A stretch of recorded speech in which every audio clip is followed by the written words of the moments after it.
This is our second part of our organometallic chapter 15, where we're going to show the synthesis of alcohols using organometallic compounds.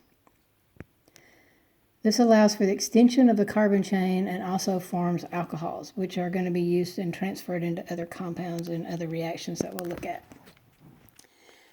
You require a carbonyl carbon in order to do this, to produce the alcohol. It's going to serve as the electrophile, and then the Grignard reagent is going to serve as the nucleophile. So there's two basic steps to this. The first step, you're going to take your Grignard reagent, which is here, and react it with the carbonyl carbon group. The bond here is going to break, attach to this carbon, and create this new carbon-carbon bond. The oxygen is going to receive the pi electrons to become this type of ion, and that's where the magnesium halide is going to attach. So this forms what they call an alkyl magnesium halide compound. When you get this compound, then you're going to use an acid, so we're going to use a hydronium ion to provide the hydrogen that's going to make the alcohol. So you're going to take the lone electrons here, pick up a hydrogen off of the hydronium ion, create the alcohol, and then you'll be left, of course, with water.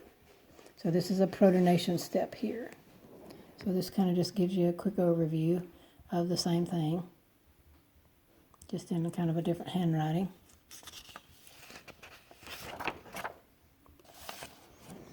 Now your Grignard reagents can react with one of three types of carbonyl compounds. The first one is your formaldehyde, which is your simplest of all aldehydes. It has this basic formula. If you react with formaldehyde, it's going to form a primary alcohol. If you react with any other aldehyde, it's going to form a secondary alcohol. And if you react with any ketone, it's going to form a tertiary alcohol.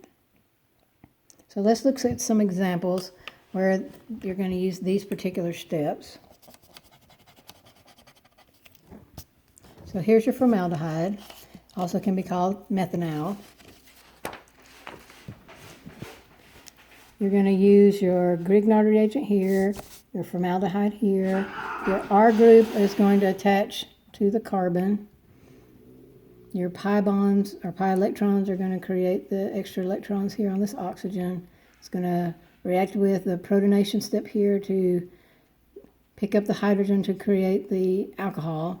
You can see that this is going to be a primary alcohol because you only have one alkyl group attached to this carbon, and that will be your final product. So here's just an example of using particular material. So here you've got a cyclohexyl chloride, your magnesium, and your diethyl ether. So this step is just showing you the formation